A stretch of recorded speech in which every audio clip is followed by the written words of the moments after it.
এই 7 আপ এগুলা তো জীবনও খাবো না, এগুলো তো ইসরায়েলি পণ্য। কাকা এগুলো রাখছেন কিন্তু কি লাগে? আমার কি লাগে?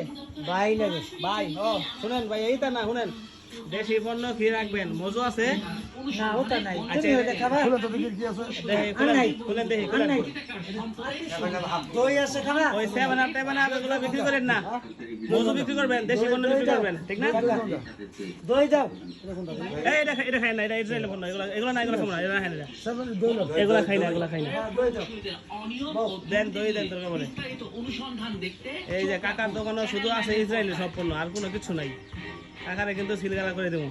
ধরো কাকা বলে ভাই, হ্যাঁ যাই হোক, দেশি পণ্য যতগুলো আছে, দেশি পণ্য যা আছে সব রাখবেন, কোনো বিদেশি কোনো পণ্য রাখবেন না, ইসরায়েলি অথবা ইন্ডিয়ান কোনো পণ্য রাখবেন না, বুঝছেন? এই যে দেখেন, মুসলমানের টাকা দিয়ে মুসলমানরা মারে। এটা আমাদের দেশি, একদম খাঁটি দেশীয়।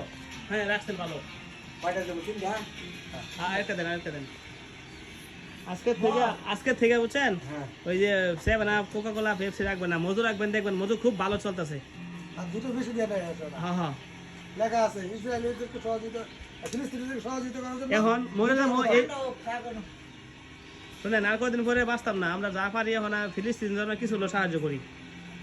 মজু বেচলে একটা টাকা এরা দেয়, ওই যে মজু কোম্পানি, আকিস কোম্পানি, আকিস বিড়ি আছে না, আকিস কোম্পানি হলো মজু, এরা একটা টাকা ফিলিস্তিনিদের জন্য কি করে ডোনেট করে। তো আজকে থেকে মজু রাখবেন, মজু মনে থাকবো। এই 7 আপ, পেপসি, কোকা কোলা একদম বয়কট। এটা কিন্তু আপনার রইলো, এটা কিন্তু রাখবেন, এগুলো বিক্রি করবেন না।